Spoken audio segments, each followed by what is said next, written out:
Lucas, el capítulo 15, versículo 17, dice: y volviendo en sí dijo: ¿cuántos jornaleros en casa de mi padre tienen abundancia de pan? Y yo aquí perezco de hambre. Me levantaré e iré a mi padre y le diré: Padre, he pecado contra el cielo y contra ti. Ya no soy digno de ser llamado tu hijo. Hazme como a uno de tus jornaleros. Y levantándose vino a su padre, y cuando aún estaba lejos, lo vio su padre, y fue movido a misericordia, y corrió, y se echó sobre su cuello, y le besó.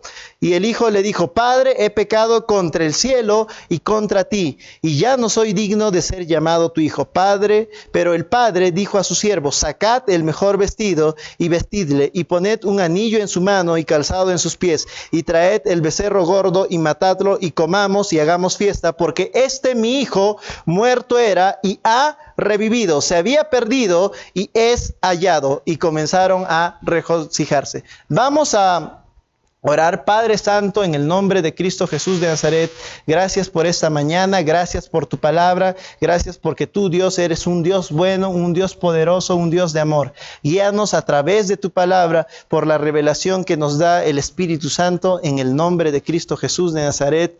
Amén. Y bueno, comenzamos a leer este pasaje que dice: y volviendo en sí. Y eso es lo que habíamos estado explicando y habíamos comenzado a decirles la semana pasada. ¿Qué es volver en sí? ¿Qué es empezar a volver en sí? No es nada más que darse cuenta de la realidad. Es empezar a comprender qué es lo que está pasando y por qué está ocurriendo. Eso es volver en sí. Reconocer qué es lo que se ha estado haciendo.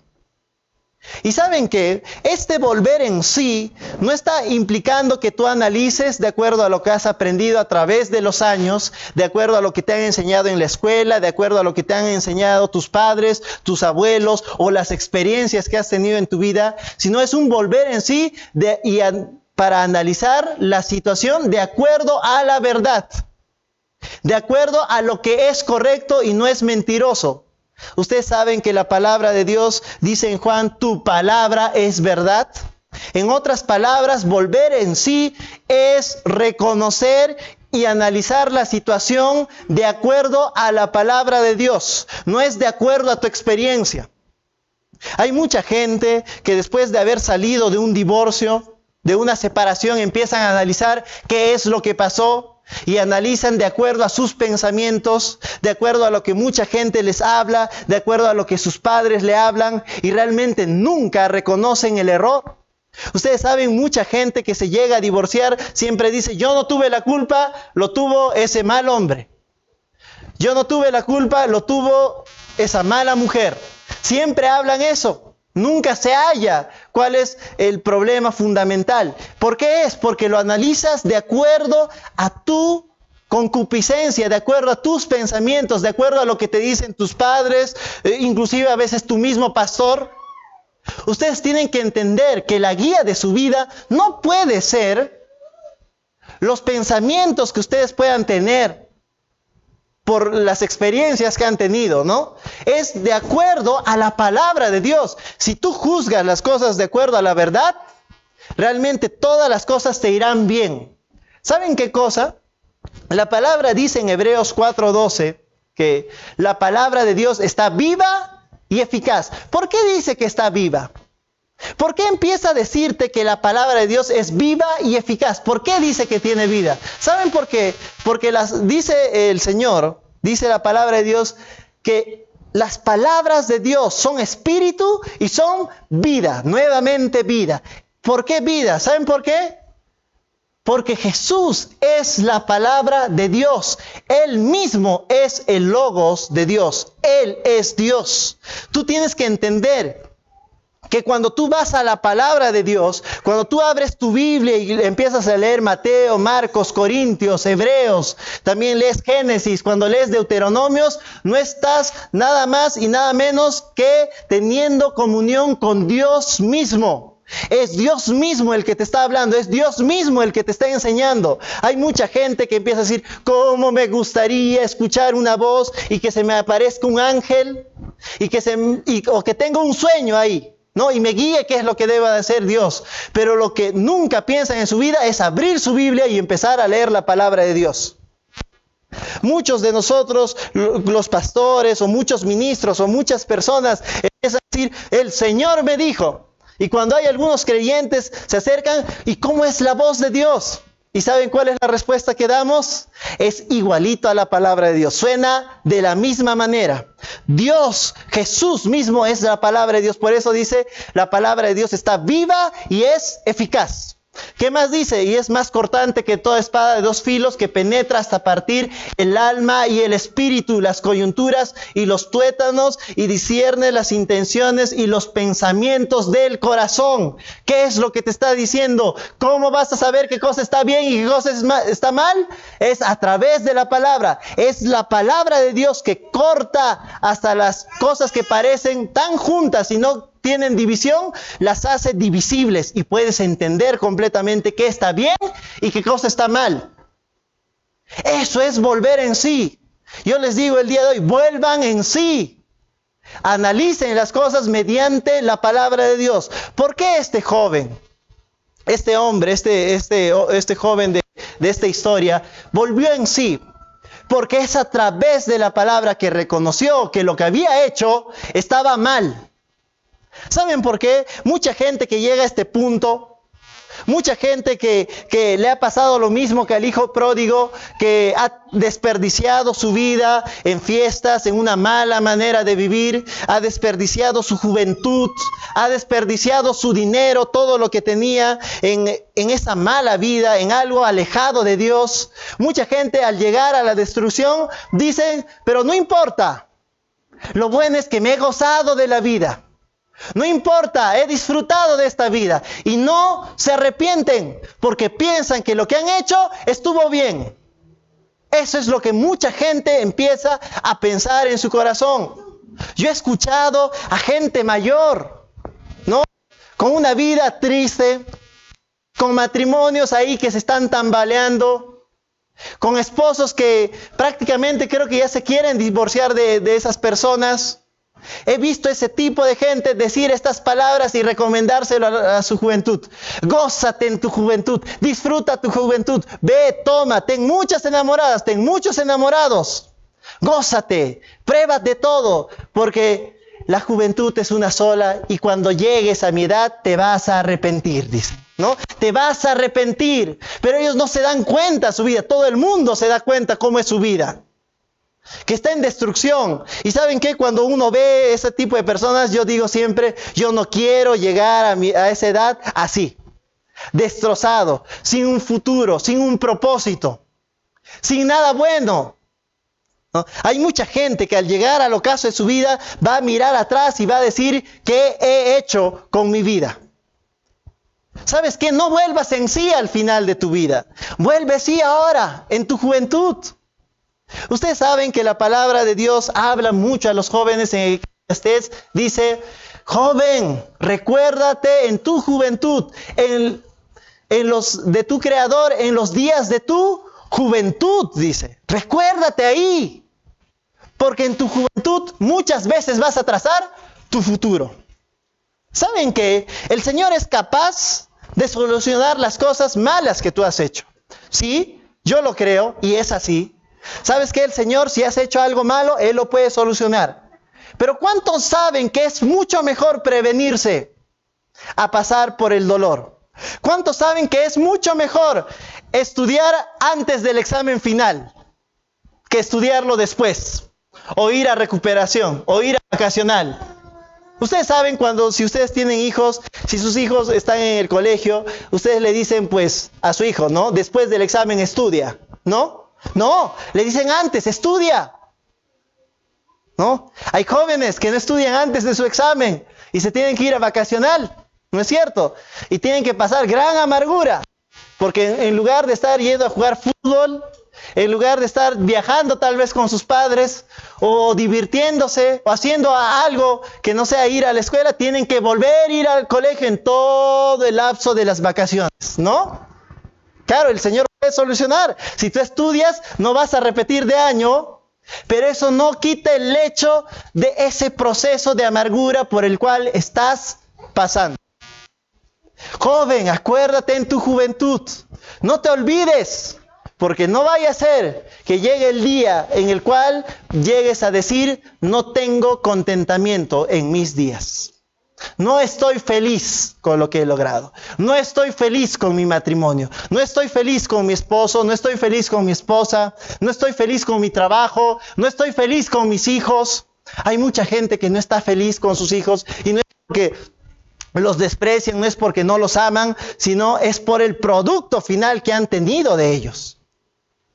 ¿Saben qué? La palabra del Señor dice: el niño consentido, el muchacho consentido, avergüenza a su madre. La palabra también dice en Proverbios, ahí habla bien claro, que el joven malcriado, el joven necio, es una gotera continua y un dolor de cabeza para su padre, dice, ¿no? ¿Cuántos padres andan preocupados por sus hijos y dicen, ¿qué estará haciendo mi hijo? ¿A qué se estará dirigiendo? ¿Cuál será su futuro? Tú tienes que entender todo eso. Acércate y analiza, juzga las cosas de acuerdo a la palabra de Dios. Si tú no lo has estado haciendo, entonces vuelve en sí. Esa es la enseñanza. Vuelve en sí. Recupera tus viejos caminos. En Job dice la palabra, vuelve ahora en amistad con él y por ello te vendrá el bien.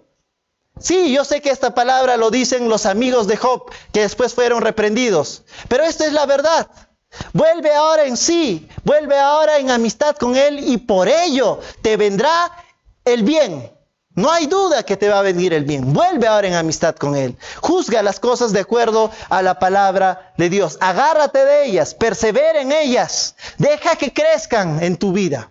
Tienes que empezar a hacer eso y el Señor obrará en tu vida. Y después de esto, justamente dice que, y volviendo en sí, dijo, ¿cuántos jornaleros en casa de mi padre tienen abundancia de pan y yo aquí perezco de hambre? Nuevamente, lo que los digo, él está reconociendo realmente que solamente en su padre hay el bienestar. Solamente al lado de su padre puede haber prosperidad, solamente al lado de su padre puede haber sanidad, solamente al lado de su padre puede haber un buen matrimonio, solamente al lado de su padre puede haber un buen trabajo, solamente al lado de su padre puede haber paz en la vida de la persona. Solamente al lado del padre está una esposa y un esposo también prometido. Tienes que entender eso. Este joven lo entendió y por eso dijo, volvió en sí. Volvió en sí. Date cuenta que la prosperidad no está en el mundo. Date cuenta que la sanidad no está en la medicina. Hay mucha gente que combina estas dos cosas, ¿no? Tienen mucho dinero y empiezan a querer en su corazón, bueno, si algo le pasa a mi familia, tengo mucho dinero. Lo puedo llevar a cualquier médico del mundo. A cualquier médico, no importa que sea Estados Unidos, no importa que sea Alemania, a Suiza, a Suecia, donde ustedes quieran. Mucha gente tiene esa vanidad en su corazón y son engañados. La palabra del Señor dice, el amor de las riquezas realmente ahogan la palabra de Dios. El afán de este mundo ahogan la palabra de Dios. Mucha gente piensa eso y cuando llega ese momento realmente solamente viene destrucción a su vida. Yo he conocido varias de estas personas. Conocí un médico que confiaba en sus manos. Todo pensaba que la medicina venía a través de los médicos. Él era médico, ¿no? Él decía, la medicina viene a través de los médicos. La salud viene a través de los médicos. Y yo le escuchaba continuamente decir esto. Cualquier cosa, no hay problema, te meto un inyectable. Te voy a sanar. Cualquier cosa te salvo en la operación. Cualquier cosa voy a preservar tu vida. Él hablaba esto, él confesaba eso. Y cierto día, un familiar muy querido suyo se enfermó tan grave. Él fue a la operación y la operación salió terriblemente mal. No solamente una vez, sino 2 y hasta 3 veces. ¿Y saben qué? Al final no quería volver a operar, tenía miedo.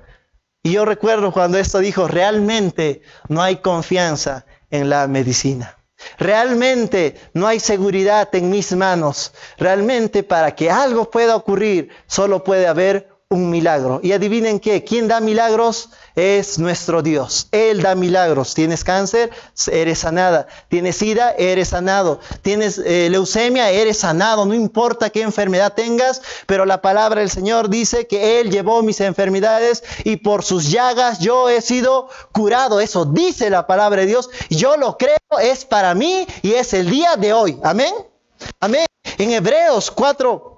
Realmente dice, otro día más tenemos para el reposo de Dios. Otro día más tenemos que Él ha convenido en hacer el día para tu reposo, para que obtengas esas cosas manifiestas en lo material. Y saben, no dice el pasado mañana, de acá un tiempo, de acá poco tiempo, de acá 3 años, de acá 5 años. Dice, ese día es el día de hoy. Hoy es el día de salvación. Hoy es el día de tu sanidad. Hoy es el día de tu prosperidad. Tú tienes que empezar a entender eso. Cuando tú entiendes esas cosas, algo empieza a pasar en tu corazón y a eso se le llama fe.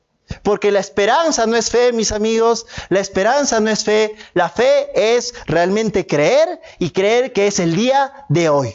No espiritualmente, sino materialmente. Eso debemos de creer. Este joven entendió eso, comprendió eso y por eso dijo, ¿cuántos jornaleros en casa de mi padre hay? Y yo aquí perezco de hambre. ¿Y qué dijo? No solamente se quedó en el pensamiento, porque hay algunas personas que vuelven en sí. Gloria a Dios. Entienden qué es lo que está pasando, entienden que la salvación está con Jesús, entienden que la prosperidad y el buen camino, tu conducta puede estar ligada al Señor. Pero muchas personas se quedan ahí, no hacen nada más.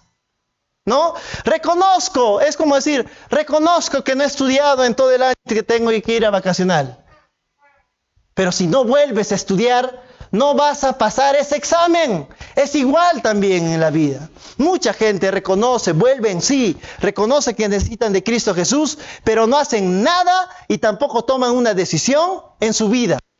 ¿Y saben qué? Pero este muchacho hizo lo correcto, entendió cuál es el secreto. Dice, me levantaré e iré a mi padre.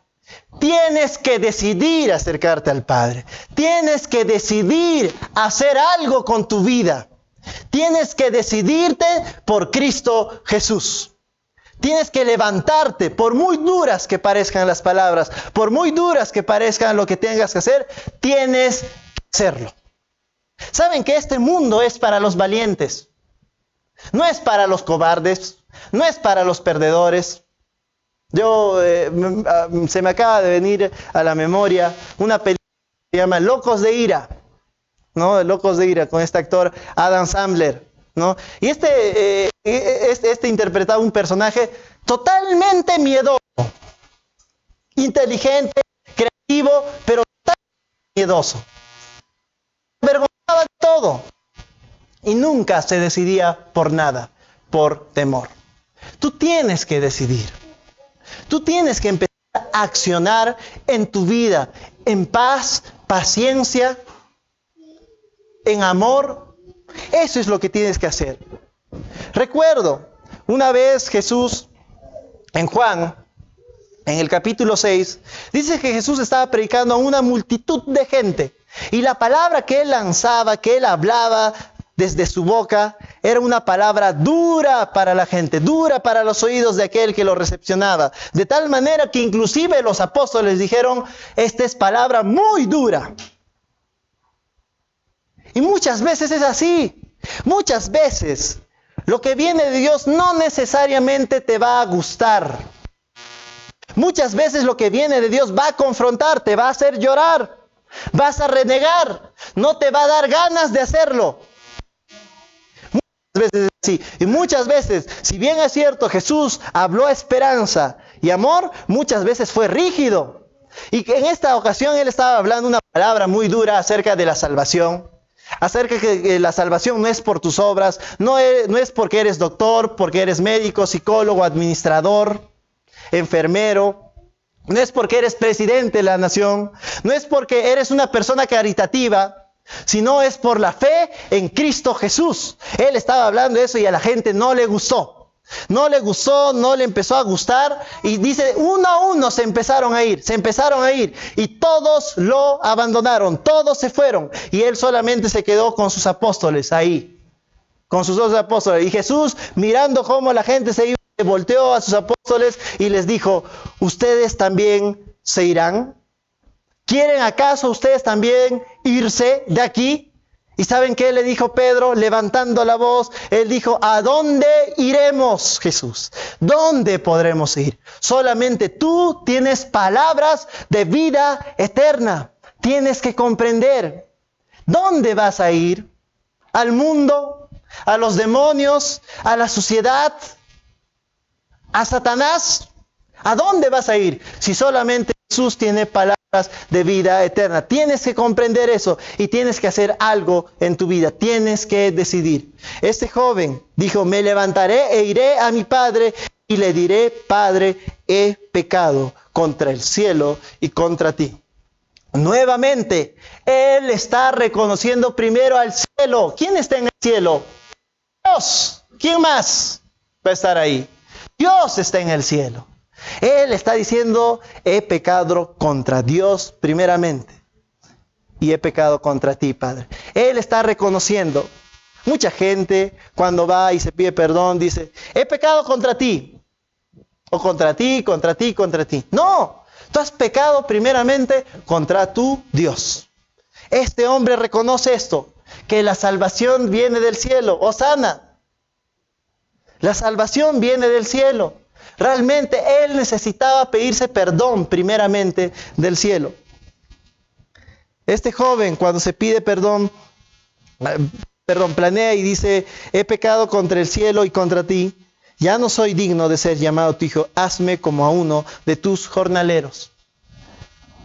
Sin buscar un beneficio. Hay mucha gente que dice, ya sé, voy a ir a la iglesia, como hace años no voy. Voy a ir a la iglesia y que aparezca el carro que se me ha perdido. ¿Ah? Ya sé, voy a hacer tal cosa y que aparezca el dinero que se me ha perdido. Voy a hacer tal cosa y que se restaure mi matrimonio. ¿Saben qué dice la palabra? No piense quien tal haga, tal cosa recibirá del Señor. Mucha gente, en lugar de buscar a Dios, busca solamente su mano. ¿Se imaginan? Los padres, sus hijos lo quieran solamente porque les da regalo. Si me das regalo, no te quiero. Si me das regalo, te quiero. Solamente buscando tu mano. ¿No? Qué feo, ¿no? Uno se sentiría abusado. Uno se sentiría mal. O si tú eres casado, casada, ¿te gustaría que tu esposo te quiere por algo nada más que le das? ¿No te quiere a ti? ¿Realmente no te quiere a ti? Por eso que hay tantos divorcios, pues. Porque solo es un amor egoísta lo que muchas personas muestran. Es un amor que solamente quiere obtener, pero jamás quiere dar. ¿Saben qué? La palabra cuando habla acerca del amor, dice el amor todo lo sufre, todo lo soporta. ¿Ya? El amor no busca lo suyo, ¿saben? Dices que ama a Dios, dices tú que amas a Dios, pero buscas solamente lo tuyo. Yo conocí a una persona que se metió con una persona que no era cristiana, estaba muy mal. Obviamente le empezó a ir mal. Y se quiso acercar al Señor para que el Señor restaure su matrimonio. Dice, ¿no? Él pensaba esto. Él se acercó por eso, no es que buscaba al Señor, buscaba su mano. Yo recuerdo que una vez me comentaron que un hermano tuvo una visión en el cual Jesús estaba ahí sentado en una silla y la gente cuando se le acercaba solo venían y cogían las cosas que estaban en su mano, pero no lo abrazaban a él. Y es así, mucha gente busca a Jesús. No busca al Padre, busca solamente su beneficio y su beneplácito. Es cierto que al buscarlo Él, todo el bien te vendrá. Eso es innegable. Pero cuando lo buscas a Él, ¿no dice acaso la palabra, buscad primeramente el reino de Dios y su justicia, y las demás cosas serán añadidas? Tienes que entender eso. Búscalo a Él, compréndelo a Él, y Él te prosperará, Él te sanará. Búscalo a Él y Él te dará todo. Este joven, ¿por qué estaba arrepentido? ¿Por qué realmente su arrepentimiento era verdadero? Porque él no buscaba lo suyo, él buscaba el perdón. Él estaba arrepentido. Eso es lo que tú tienes que comprender. Eso es lo que este joven hizo. Dijo, no soy digno de ser llamado tu hijo. Hazme como a uno de tus jornaleros. Eso es lo que dijo. Él buscaba el perdón, realmente sincero desde lo profundo de su corazón. Tú tienes que entender eso. El Señor perdona, claro que sí, al que se arrepiente. No al que no se arrepiente, no al necio. La palabra, usted vaya a Proverbios, va a leer mucho acerca del necio. ¿Cómo es el necio? El necio nunca se arrepiente. El necio hace una y otra y otra y otra vez las cosas. Y por eso, para el necio hay su paga. La palabra dice, no piensen que Dios puede ser burlado. Todo lo que el hombre siembra, tal cosa cosechará. Tú tienes que entender eso, ¿no? Es más, hay una palabra muy fuerte en Proverbios. Léalo en el capítulo 1. Y habla y dice acerca de que al necio, es al necio, al que le encanta practicar el pecado. El que lo hace por deporte, pues, ¿no? Es que como Dios me perdona, no pasa nada. Cuidado. Cuidado, de la palabra dice, cuando venga el día de tu destrucción, me buscarás de mañana y no me vas a hallar. Eso dice el Señor. Y eso lo dice al necio. Amén. Vamos a quedarnos el día